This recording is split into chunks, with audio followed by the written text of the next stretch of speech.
do whatever it is that makes you feel good, because you have to enjoy yourself while you're here too. So guys, a couple of things just to check in before we get back into the material today. We're obviously going to be continuing Chapter 2. Now, Chapter 1 took a long time, and as I mentioned to you guys, because I'm using a new text this year, I'm getting the rhythm of it too. So I apologize. We've been there a little longer than I even wanted to be, but it was okay because we had good conversation. If you have made changes to your LinkedIn and you have not seen your grade reflected, email me. I'm balancing a lot of grading this week, so I may have just simply not seen your updates. I want everybody to get that 10 out of 10 on this one. So if you're having issues with that, hit me up. And here's the other thing too, guys. If I gave you suggestions on your profile picture, what might be a good profile picture to use if you don't have a professional profile picture? How can you get a nice looking profile picture? Sports is perfect. Headshots, if you got headshots for your team, those are great to use. What else could you do? Yes? Senior pictures are okay, absolutely. You know, if you're wearing something that looks business casual, those can be good. If you don't have a good quality picture, a plain backdrop with a nice collared shirt on or something casual but not informal looks great. Have your friend take it against a brick background or a plain background, so long as your clothing and your skin tone contrast well. For example, I have fairly medium skin and I'm wearing a bright color. It would look okay against a neutral background like that. And guys, just a reminder, you have a discussion posted due on the 14th about ethics. I'm having you guys watch a video about child mining of cobalt in parts of Africa, and I'm going to ask you, if you were making decisions for that company, what would you have to say to them? What kind of policies would you set? There are no wrong answers here, by the way. If your opinion is that that's just the way the world is, that's a legitimate opinion. Guys, I also want to remind you, if you are around on Friday, we're going to be having an Enactus bonfire this Friday from 7 to 9. It's behind campus ministry. We're providing firewood, we're providing s'mores, we're providing drinks. It's just going to be a great time to hang out. I'm going to be there hanging out with my students. If you guys want to know more about Enactus, or if you just want to come by and get some s'mores, come hang out with us. It's going to be a fun time. We're really looking forward to hosting you guys. But let's jump in a little bit today, guys. We left off talking about ethics codes. And we talked about, for example, we have an integrity-based ethics code, and we have a compliance-based ethics code. Does anybody know the difference? What's the difference between an integrity-based and compliance-based? Anybody know? If we say that you have high degrees of integrity, what do I mean? Yes, sir.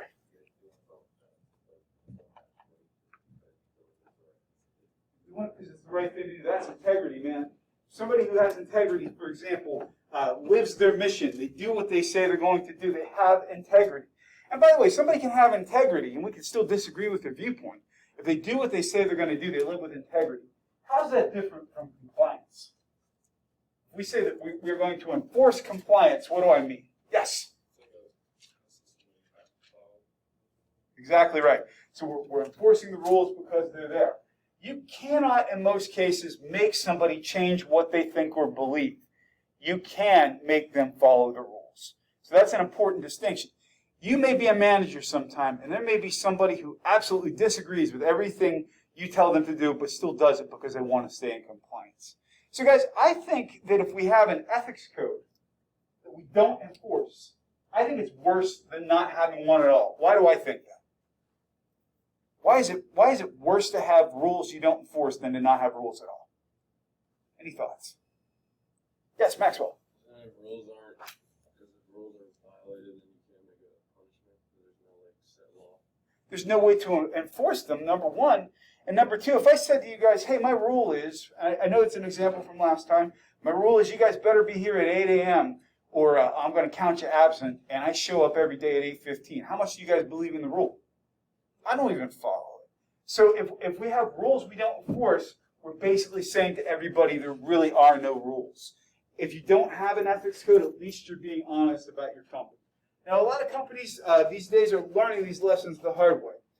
We talked about, for example, this is just a quick check-in. We talked about a code of ethics. But in companies in general, if we think about management, if we think about leadership, the people who make these companies really, really run, what is a manager's role in setting ethical tone for a company? Why are leaders and management important? We're role models. So people watch us all the time. By the way, has anybody here, whether it's been with a sibling or a teammate or a big, big brother, big sister kind of program, how many of you have ever found yourself in a mentorship role? Yeah, it's a powerful thing. How many of you have younger siblings? And they're watching you all the time, whether we realize it or not. I have a twin brother, by the way. My brother is 3 minutes older than me. If he walked in this room, you wouldn't even think we're related. We're fraternal twins. He's got hair down to the middle of his back. He's about half as big as I am, not skinny. Wears flip-flop year-round and smokes like a chimney. He's a cool dude, though. If you sat down with him at a bar, he'd buy you a beer, and you guys would have a great time. But the thing about it is, if I tell him to do anything, he won't do it. He won't do it to spite me because he knows better than I do. That's okay, because a couple of the things I've noticed, by setting a good example for him once in a while, he has followed my example, even if you never tell him. So sometimes our siblings and our coworkers and people we don't think we're influencing are watching what we do. You guys agree or disagree? Yeah, we have the opportunity to be the example we want to see in the world. Gandhi once said, be the change you want to see in the world. I love that expression. By the way, has anybody ever read anything about Gandhi? What do you guys know about Gandhi? Isn't that the Indian dude that led the revolution against the war or something? He basically was going up against an oppressive government, and he was very famous for peaceful resistance. And so he did not raise an arm against anybody. It was peaceful resistance, the idea that we're going to make change. He set an example for his country. So, guys, if we're making an ethical decision, there's lots of ways we can think about it. I mentioned this the last time, but has anybody here, oh, this is a big one. You guys will admit this. It's one of these things I won't judge you for because I'll be raising my hand too. How many of you guys have ever lied to your mother? Yeah, it feels like crap when you do it. Where do we feel it? The pit of our stomach. So if you're feeling bad about it, chances are you might have done something that is questioning even the ethics you believe. There's also something called the newspaper or social media test. And that means if you did something and it got published on the front page of a newspaper or on everybody's social media, would you want to own it? That's a good test. Yes, sir. That kind of like, don't send a text, you can send it to your grandma. I love that example. And I think, speaking as somebody who was, believe it or not, young at one point in time, I'm really glad that I didn't have social media at that point in time because I don't have to deal with all that stuff from the time when I was young and impetuous. But yeah, would you say it to your grandma? Here's another thing, too. I'll show you guys something else, too, guys, later in the semester, but I'll tell you about it now. When you delete something off the internet, does it really go away? There's something called the Wayback Machine. You can go back and see websites from the 1990s. If you want to see what the 1995 NFL season looked like, you can go back and find that stuff. I'll show you how to do it. It's not hard. Some of the other things we have as tests, legality does not always equal ethics, but it's a pretty good starting point. For example, most of the things that we see as ethically questionable have a legal consequence as well. Most of us agree, and I want to ask for your hands on this one. It's wrong to kill people. I can't say there's not been one or two people I've wanted to run over with my car, but I've never done it. Not that anybody knows about anyway. And that's a test of a true friend. If you have a friend who will help you get rid of a body, that's a true friend. But you didn't hear that from me. But is it legal or not? Are we breaking company rules? The rules are there for a reason. I swear I've never killed anybody that I've been convicted. I swear. Nobody has ever found anything. And that guy had it coming. I mean, it was my girlfriend, for God's sakes. He went away. Again, I've never been arrested for it. So let's just move on. Why are you guys asking me all this question about my past, huh? Come on. We have a clean slate between us, right? Okay, cool. You didn't hear any of this, right? Plausible deniability. Then we also start thinking about what will my friends or family think? Well, they hated this guy too because they saw what he was up to with my girlfriend. They were totally, no, I don't mean that. Let's move on. But we have to think about what the people around us would think about our actions if we killed that guy who was after my girlfriend. But I digress. Why do I record this stuff? We got to think about this stuff. Guys, we also have something called whistleblowers. Has anybody ever heard the term before? What's a whistleblower? This one, like an employee tells the employer what another employee is doing wrong. Very fantastic. Now here's the trick, guys. Let's say we all worked for the same company. What's the risk of being a whistleblower? Everyone needs you. Yeah, if they find out you're the snitch, they're going to be after you. Well, it can be risky to do the right thing. So we have whistleblower laws that help us protect other people. Let me give you an example. Who here has ever heard of Enron? Raise your hand if you've ever heard of that company. Oh, do you know anything about Enron? It's okay. It's okay. It is okay. I'm not putting you on the spot for it because, in fact, you've heard of it as a good thing. Enron was a petroleum company back in the 1990s, early 2000s. They had very valuable stock. They were based out of Texas. And here's what happened. The upper company management saw the bubble that was about to burst. They knew their stock was going to quickly be devalued. So what did they do? All the guys at the top knew what was going to happen and said, whatever you do, guys, dump your stock, get out while you can. Well, what happened then? The company, because everybody was selling off their stock and getting their money, the company crashed hard. Thousands of people lost their jobs and lost all of their pensions. So these are people who were affected by it. If somebody had had the protection to be able to pick up an 800 line and call the government, call somebody from the Securities and Exchange Commission, for example, who manages stocks and bonds, this might have stopped this whole process from happening. But it can be very risky. Yes? Isn't that against the full disclosure policy? So you're talking about the employees, you're talking about the folks who sold off their stock. Yeah, a lot of those policies that came as part of Sarbanes-Oxley came out of things like Enron. So here's the trick. To get nailed under it, somebody has to know that you're doing it. And keep in mind, like these days, if you were doing a massive sell-off of stock, how would people know about it? Things are a little different now than they were in 99. You most likely be doing it how? Some alarm is going off somewhere that, hey, basically, something fishy is going on here. Now, you can do, if you work for a company, you can sell stock. You can sell it off, but it has to be done in such a way where there's reporting on what they call due diligence. But you're absolutely right. Under the current environment we're in, somebody would have picked that up. So, because it can get even bigger. This is a lady whose last name is Silkwood, and she was part of the nuclear power industry in the 1970s. Is anybody here from the Harrisburg region? Yeah, 3 Mile Island, right? Very close. Why is 3 Mile Island so famous? It was a nuclear power plant, and in the late 70s, it almost melted down. They had a problem with the water supplies that cool the reactors. We almost had a huge nuclear accident. Yes, sir. Yeah, the water pipes were not adequately cooling this radioactive core that was providing power. And we had a large cloud of radioactive gas ended up going up into the atmosphere. It was bad. What is it called? 3 Mile Island? It's 3 Mile Island. Yep. Yes, sir. Our school, there was, it was 2 or 3 years ago, where I live, we're in, the radius of, the emergency, and they had to shut us down for 2 days because something happened. Really? Wow. Yeah, it's a dicey industry. And here's the other part of it, guys. If you work for 3 Mile Island, you sign a contract. You can only work there for several years, and you sign basically a disclosure that you are ineligible to sue them if you get any kind of cancers or related illnesses. You'll make good money while you're working there, but it's a risk you take. Well, Karen Silkwood, go ahead. No, please, go ahead.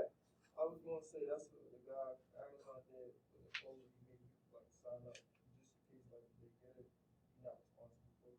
About the COVID virus and things? Yep, people are doing that. We're in some uncharted territory legally. It's a great observation. Well, she worked for this power plant, and basically, she didn't work for 3 Mile Island, but she worked for the nuclear industry, and essentially was talking with government regulators about the bad things that were happening in 3 Mile Island, not 3 Mile Island, but the power plant she was working for. She was trying to sound the alarm to basically say, if something's not done here, there's going to be problems and the community is going to get sick. She mysteriously died on her way home one night in the late 70s, and it's been a mystery since that time if the company actually hired somebody to run her off the road and kill her. Since her time, they've enacted laws to protect people who are blowing the whistle, essentially meaning if somebody like this today is trying to tell people, look, something bad is going to happen and hurt people, she would enjoy some kind of legal protection today. So those laws have changed. Back in those times, not so much. We're going to talk a little bit. I don't often use direct examples out of our text. I like to apply the concepts, but I like what our text did here. So we're going to have a little discussion about ethics, what the ethical issues are. So bear with me here. We've got this company, and we got Bill Gannon. Bill Gannon was a middle manager for a large manufacturer of lighting fixtures in Newark, New Jersey. Bill had moved up the company ladder rather quickly and was destined for big things. He's going to go into management. Bill has a boss named Dana, and she'd been pressuring him about performance reviews. Because Bill was a manager, he had to give performance reviews to other employees. And she was basically saying, this guy, Robert Talbot, don't give him any negative comments. Dana, it seemed, would not accept any negative comments on Bob's evaluation forms. Bill had found out that a previous manager who had given Robert a bad evaluation was no longer with the company. As Bill reviewed Bob's performance for the forthcoming evaluation period, he found many areas of subpar performance. Moreover, a major client had recently called complaining that Robert had filed a large order improperly and then had been rude to the client when she called the complaint. What's going on here, guys? We got Bill, he's moving into management, he's going through the company, he's doing things he thinks the right way.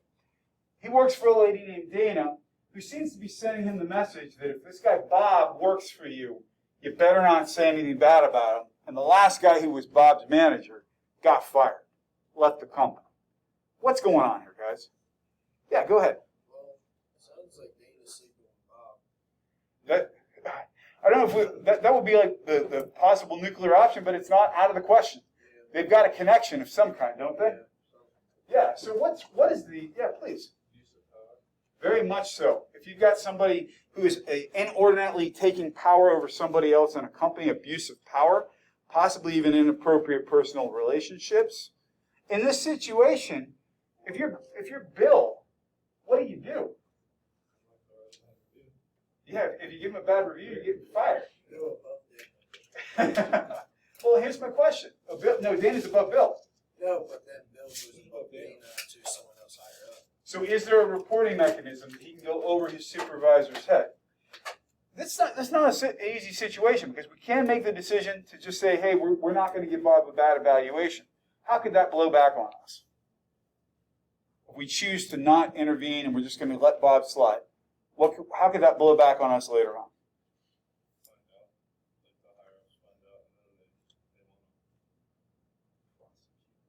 Well, or at the very least, they would say, well, look, Bill, you were on this path, and then you came across this guy, Bob, and you should have been doing these things. Bob gets passed on to a higher level, and he does more damage in the company. Ultimately, it could cause financial damage. It could blow back on Bill, because Bill is the guy doing the evaluation and basically trying to build a good name for himself. Other things that could be outcomes of this. Well, let's say, for example, again, to use Bob, the slacker, as an example, if Bill is managing several employees and they're all being held to one standard, except Bob, he seems to get away with everything, how much of those other employees ultimately going to respect Bill? Are they going to respect him? I mean, right now, if for example, all of the guys on this side of the room, all the guys and girls on this side of the room, no matter what they do, get an A, and you guys, no matter what you do over here, you never get above a C, how hard are you going to try? Yeah, exactly right. And so here's the other thing too, guys. What we do can come back on us. For example, if let's say one of you interviewed for a job with me, and I check your references, and I see that you have a bad series of references, that you're not doing well, that you have not done well in the other companies you've worked for, and I hire you anyway, that's irresponsible hiring on my part. In addition, why is it a bad idea if somebody leaves your company? Let's say, for example, you had a coworker you absolutely hated working with. This is somebody who was a slacker, who was not good, and they're trying to leave the company. You get listed as a reference. You get called as a reference. If you give them a terrible reference, they might not get the job, and you're stuck with them. If you give them a good reference, how does that reflect back on you? With me, guys. How would that reflect on you? If you vouch for somebody you shouldn't vouch for, how does that blow back on you? It makes you look bad. And if you apply for a job in the same company, oh, you're the guy who gave that excellent reference to this guy. We are the company we keep, guys. That's an important thing to consider here. I'm going to pause for a second because we're 20 minutes in, and that is beyond my 15 to 17-minute range for our first mental break. So, guys, does anybody have a question so far? Question or comment? If I were pouring drinks right now, like, what would be your beverage of choice this morning? Water. Some people would like to be hydrated. Anybody else? What would be your beverage of choice if I were pouring this morning? More coffee. That's always the right answer. What about this side of the room? What would you guys be drinking this morning? Orange juice. You know, that's a much maligned drink these days. It used to be such a popular breakfast drink. Nobody drinks it anymore like they used to. Why is that? Why do people? What's better? Apple juice. So we have more preferences for apple juice. All right, guys. Well, if you don't have a question, we're going to continue then, guys. We talk about corporate social responsibility. We hear it all the time. The companies want to do right by the environment. They want to do right by their community. And it's even more important these days than ever. In fact, your generation seems to care about it even more. What matters to you about the companies you buy from? In addition to quality, we all want quality products. We all want good prices. Are there things you think about when you go shopping? Are there things that matter in the decisions you make? Price for sure. Are there other things that matter? Did I hear looks? Yeah, absolutely. Style. Are there other things? Yes. Where it's made, like ethically. Tell me more about that. A lot of big companies, they have a lot, like they make a lot of product in China and sweatshops and stuff like that. Don't really want like their companies like that. We see people getting abused, for example, or unethically treated. Did I hear Nike? Yeah. Nike definitely does. Most of the major companies we buy from do. And it's what I say is I'm not setting judgment because you know what? I wear Nikes and I have an iPhone. But we're starting to think about the ethics of this stuff. Are there other things that appeal to you guys when you're thinking about buying a product? Who has ever heard of Bombas socks? What's Bombas' big thing socially? It's okay, but they make incredibly high-priced, really good socks. Every time you buy a pair of socks, they give a pair to a homeless person. Who here's ever heard of Tom's Shoes? They do the same thing. If you buy a pair of shoes from Tom's, and they're a for-profit company, by the way, they're not a charity, they give a pair to somebody in need. So we're getting into the idea of really trying to better our communities. A lot of companies have gotten onto this too. We got Subaru, for example, who says they build their cars in zero landfill factories. They recycle. Trader Joe's, if you like organic food, they sell a lot of organic food. And if you stayed in a hotel sometime in the last few years, the idea, hey, can you use your towel more than one day because then we don't have to use the water and the soap. It's ultimately going to end up out in the environment. Check this out too, guys. How many of you have ever seen or tried the Impossible Whopper or Impossible anything? Here's the trick behind it, guys. By show of hands, who here has ever had an Impossible anything? What did you think of it? Didn't care for it? And what did you think? They're gross. Okay. And it's one of these things, I'm not advocating whether or not people should eat those. But the founder of Impossible Foods will not sit here and tell you that one of those is any better for you than a Whopper. It's not. His whole point is that the idea of making factory-grown meat will reduce the amount of water and methane. The largest source of methane on the planet comes from cattle farming. Literally, one of the largest sources of global warming is cow farts. That is documented. That is real. The amount of water and resources it takes to raise cattle is significant. And his point is if even a few people eat these instead of beef, we may actually improve the environment. So that's pretty interesting. We start thinking of corporate social responsibility as a factor. So what goes into corporate social responsibility? Well, you've got legal responsibilities. You've got to operate within the law, do things that are legal. If you're doing things that involve putting carcinogens, for example, into water, that's not legal. Then you've got economic responsibilities. Even if you're trying to be responsible, if you cannot make your product that's environmentally friendly, for example, and still make it profitable, you're not treating your shareholders right. Then you get to the philanthropic responsibilities, which means actually contributing to the betterment of society. Maybe you're making donations. And ethical responsibilities means we're doing things the right way. Check this out, guys. If you had to think, for example, about certain things, solar energy comes to my mind, for example. example, there are a lot of people in this world who are putting solar on their homes right now. Why? Why are people getting into solar energy? Yes. Isn't it cheaper in the long run? Exactly right. People are saying this can be a cheaper way for me to heat my home, to create electricity for my house, to lower my power bill. If it's more expensive to make solar energy than it is to buy conventional energy, most people will not do it. So we could argue, for example, if we're using fewer fossil fuels, we're putting less carbon in the air, that's a good thing. But what ultimately makes it successful is the idea that people are financially buying in. If you can't make a business case for it, no matter how good or how ethical your idea is, it probably won't take root. And regardless if the Impossible Whopper has any fans in here or not, one of the points that the CEO of Impossible Foods has said is that his company will not be successful until it costs the same to make an Impossible Burger as it currently does to make a beef patty. He gets it. You can't sell that at a premium forever. It's got to have a financial end goal to it. With me so far, guys? Okay, let's continue. We talked about illegal and irresponsible behavior. What was the problem with the Ford Pinto, guys? It blew up. It done blew up when you rear-ended. And do you guys remember, why did Ford get in trouble? Not just the deaths. What was the real driving factor there? Because they knew it was happening and they still did it because cost of production was cheaper. It was cheaper than recalling the cars. So that is illegal and irresponsible behavior. And then we get into irresponsible but legal behavior. And I would argue, for example, there is no doubt in my mind that Philip Morris, R.J. Reynolds, and every other company that makes cigarettes on the planet knows they are bad for you.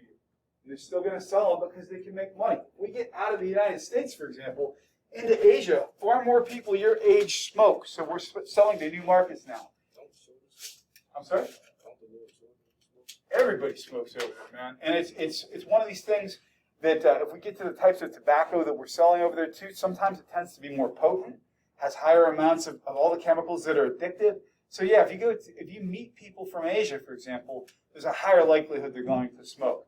And then we get into finally legal and responsible behavior, which is what we really want.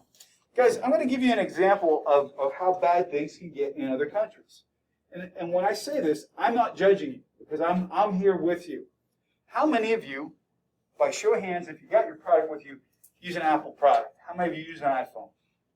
I'm rocking my Vintage 6 till the day it dies, then I'm going to upgrade, but yeah, I like Apple products too. The average Apple employee works for a company called Foxconn. Apple doesn't even make the product themselves. They sub it out to a company called Foxconn. Foxconn maintains factories in many parts of China. The average person who works for Foxconn works a 14-hour day.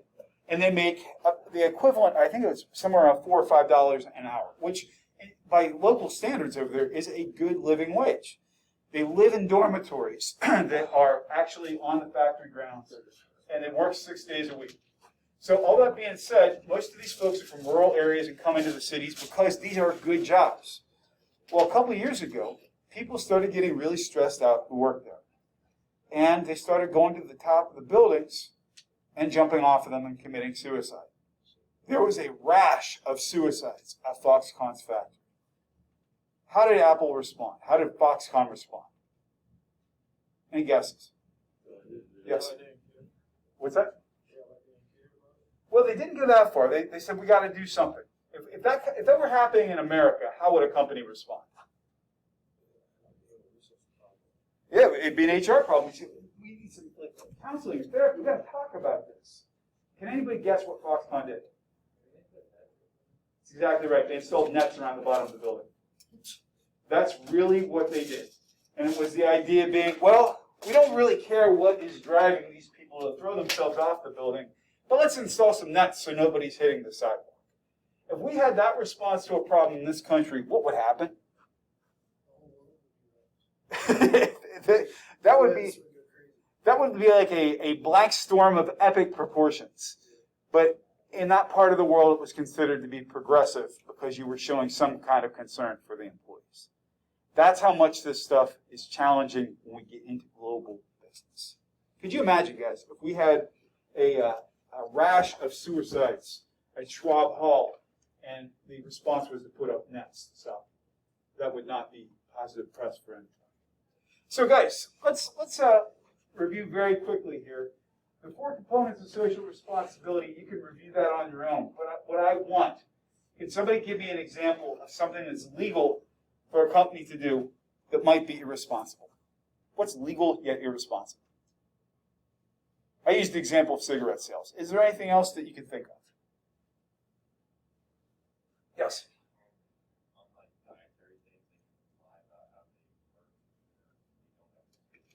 And they give you like the most optimal setting. That one guy who lost 500 pounds by whatever the diet was, they don't tell you about all the other people who bailed out. I agree. That's a great example. Any other examples you can think of? To go along with that, like you can use like clickbait on like certain ads on the internet and stuff like that. Absolutely. And here's where it comes into the ethics of it too, guys. When we think about it, how many of you, by show of hands, because I'm in this kind of survey mood today, how many of you, by show of hands, use Google as your primary search engine? Yeah, me too. I do as well. Now, how does Google make money? They sell ads. So everything we get, from Google Maps to Gmail to whatever Google app you're using these days, the reason we get that stuff for free is because we're giving up our information in exchange for it. All these terms and conditions that none of us read at all. And so, for example, has anybody ever heard of something called geofencing? Here's what that means. Essentially, when you've got your location services on in your phone, let's say, for example, you like Chick-fil-A. You're using an app to purchase things at Chick-fil-A, whether it's their app or whether you're using Apple Pay or whatever your app is. All of a sudden, that location data gets reported to somebody else. And when you get within a drive distance of a Chick-fil-A and you're using Google Maps, you might get a promotion or a part of your Google map that says, hey, we see that you like Chick-fil-A. There's one right up here 2 miles up the road. And again, we are giving up parts of our privacy in exchange for this kind of information. Yes? It's a little off topic, but Off topic is acceptable. with the iPhones, like, is it true that like when you say stuff, they listen and then ads pop up when you talk about, like, I mean, or is that just all coincidence? I don't think it's out of the realm of possibility. Have you guys ever had an ad pop up? It happens a lot where like I'll search something on Google and then I'll be on Instagram and an ad for this certain thing. That's absolutely happening. In fact, me and my friends one time were talking about like the offsets in our Snapchat group chat, and then like all of us got on Instagram had like golfing like ads pop up. there's no doubt in my mind that when you click on the terms and conditions to get an Instagram or Facebook or Snapchat account, you're basically giving permission for them to use your information by a third party to target advertising to you. That's why Google gives us all this stuff for free. That's why we get Facebook and Instagram and all these things for free. And it's getting harder to tell the difference between genuine posts and advertising all the time. So yeah, I absolutely agree that happens. And for example, how many of you have smart televisions at home where you watch a lot of YouTube? I do all the time. That was my refuge during COVID, was watching YouTube. 2 major manufacturers, LG and Samsung, had to pay class action lawsuits for listening to consumers with built-in microphones on their televisions and targeting advertising to them. That is not a conspiracy theory. You can look it up. They absolutely are listening to consumers. So I really do believe that we're being monitored a lot more than we think we are. And if you have an Amazon Alexa, for example, that is the perfect way to find out what people actually want to buy. Those things listen to you. I think they absolutely Those do. are worse. I think they do. See, that wasn't off topic at all. That fit perfectly into ethics. If you guys in this room, by the way, are thinking about something like, wow, I don't know if that fits in here, I guarantee you it's got a good chance of fitting into our conversation. Let's continue, guys. In terms of who we're responsible to with corporate social responsibility, we've got all kinds of people. In fact, this is right out of our text. I'm going to disagree with our text a little bit. I think employees, customers, and investors are all stakeholders. When I say we've got stakeholders in an organization, what do I mean? What's a stakeholder? It's like anyone who has a financial play in the organization. So like a customer or employee or anybody like that. So anybody who could be affected by things that your organization does financially or otherwise. Like here we are at St. Francis University with a college among the pines. We're up in the middle of the hills here. Who are our stakeholders? Number one, who's our most important stakeholder? You guys are our number one stakeholder. You're the most important part of this place. You're more important than the teachers, coaches, anybody who runs this place. You guys are the key stakeholders. But who else are stakeholders to this university? Who else might be a stakeholder? Yes, ma'am. Alumni. Oh, that's a good one. Those folks really care what happens here. They love this place. And by the way, alumni are excellent. We're going to be doing a mentorship week in October. They will help you out. Meet your alums. Alums is a great one. Who else? Who else is a stakeholder for this place? Yes, sir. It might not be, I mean, it kind of fits into the financial, but with like everyone that provides internships for students. I would agree. The people who are interacting within the community. Excellent. We buy a lot of stuff for this place, guys, whether it's milk and bread and supplies for Torvan or whether it's supplies for a physical plant. The businesses in this area are stakeholders. When you guys finally get to compete, are you hoping people come to the stands to see you compete? I hope they are. The fans are stakeholders. The community writ large here are stakeholders. When you're a university, for example, the community around you are stakeholders to your success as well. Because if the universities draw students, you guys go out and spend money at Smith Myers, you go out and spend money at Walmart, you go out and spend money at any restaurant in the area. All these things tie together, and we're responsible to treat all those people well. When somebody comes to visit our campus, we're responsible to them. Our investors, you guys, we're responsible. We're beholden to you guys. And we're also, by the way, responsible to turn out good quality human beings. One of the things that makes me proudest of being a faculty member at St. Francis University, I mean this from the bottom of my heart, is that it's not just about turning out good accountants and PAs and occupational therapists and English teachers. It's about people who are better people by the time they walk out. I know there's good people in this room. And the reason we talk about ethics is because we're responsible. Anybody goes out with our brand on them, this person was from St. Francis University. We want to be proud of them. And that's a responsibility we have as well. Companies sometimes mess up, guys. What I'm about to show you are products that actually were legally sold in the United States that were not good for anybody. Up in the upper left-hand corner, has anybody seen those things before? They're lawn darts. Has anybody ever played lawn darts? Tell me how they work. Yeah, so if you and I were playing, you put a ring, stand up for a second. See, you put a ring in front of you, I put a ring in front of me. What do those things weigh? They go about anywhere between 2 and 5 pounds. At the end of that, that's a piece of steel with a big point on it. So I'm throwing, and that lands right in front of the ring. I didn't score. Go ahead and throw one at me here. Check! What's wrong with this picture? I just have my skull shattered by a 5-pound projectile with a point on the end of it that hit me right in the head because of the way we play the game. By the way, it's a good shot. It's a very good shot. The way we play this game is throwing pointed objects at each other up in the sky. Nobody figured out that maybe this wasn't a good toy for 5-year-olds. The second one, the Cabbage Patch Kids. Oh, these are great. You can feed these things fake food. Can anybody guess what was making the mouth work? Little plastic gears. Anything else that might get stuck in there? Fingers, hair, what you name it. These things are like eating children. You know, it's terrible. Then we get the Corvair. This is a classic car from the 1960s. Actually had a book written about it called Unsafe at Any Speed. The engine was in the back. But that wasn't the problem. Here's what the problem was. You got this car up to highway speed because of the aerodynamics of the car and because of the engine being in the back. The rear end of the car would lift up off the ground and the wheels would actually collapse underneath it. So it made the car, when it came back down, impossible to control. I don't know if any of you have ever seen one of these. These are original pop tops to soda and beer cans. When you pull them off, occasionally part of this would break off and go into the beverage in the can. You'd never see it, and you'd swallow it. Anybody a Star Wars fan in here? This is an original Boba Fett action figure from 1980. You had to buy 5 Star Wars action figures and send in the proof of purchase to get them. Well, he originally was supposed to ship with a missile that was about this long. It was spring-loaded, and kids had the risk of shooting them down their own throats. But it gets better. Guys, this is the Austin Magic Pistol. It was marketed to 5 to 7-year-olds, and it is basically a flamethrower. It is a flamethrower or a flare gun. This was sold to children. And here we have the classic Gilbert U-238 Atomic Energy Lab. I am not kidding you. You can look this up.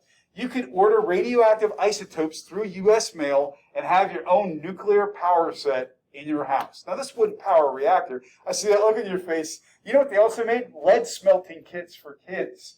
So we probably killed a lot of children unintentionally with these things over the year. At the very least, we maimed quite a few of them. So companies make really bad mistakes sometimes.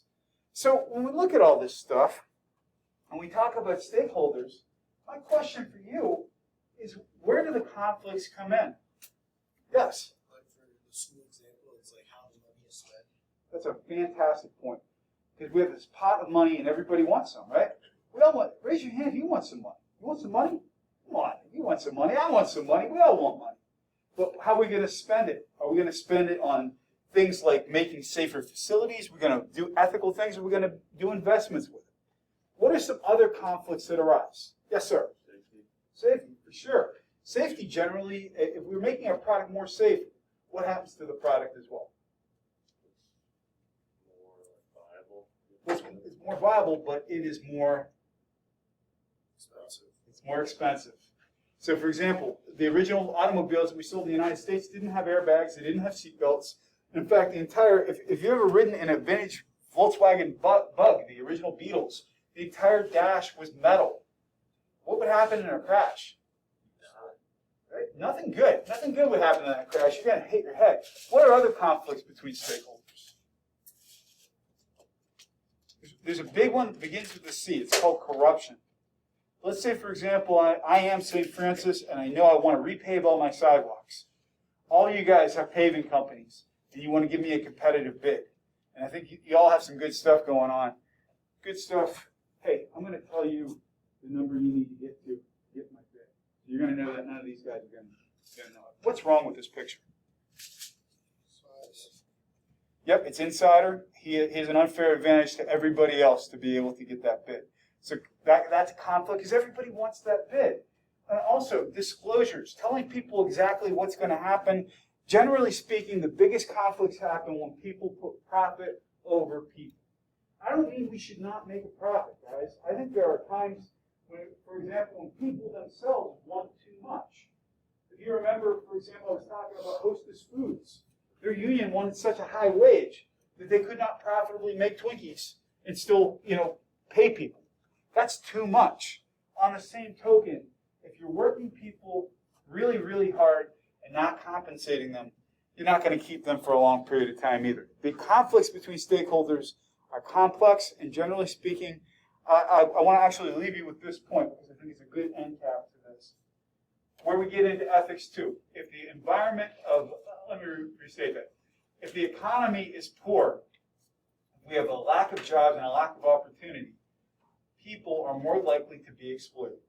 Why is that? Why might you be more likely to be exploited as an employee when the economy is not doing well? Yep, exactly right. If there are a limited number of jobs and an unlimited number of people who want them, you pay people less and treat them more poorly, but they'll keep coming to work, and that's where we get into ethics. When the economy gets better. And by the way, guys, the good news is last week the unemployment rate checked in at 8%. That's down like 6 points from where we were this summer. That's good news for you guys. We're heading back to an employee's market. So keep thinking good thoughts.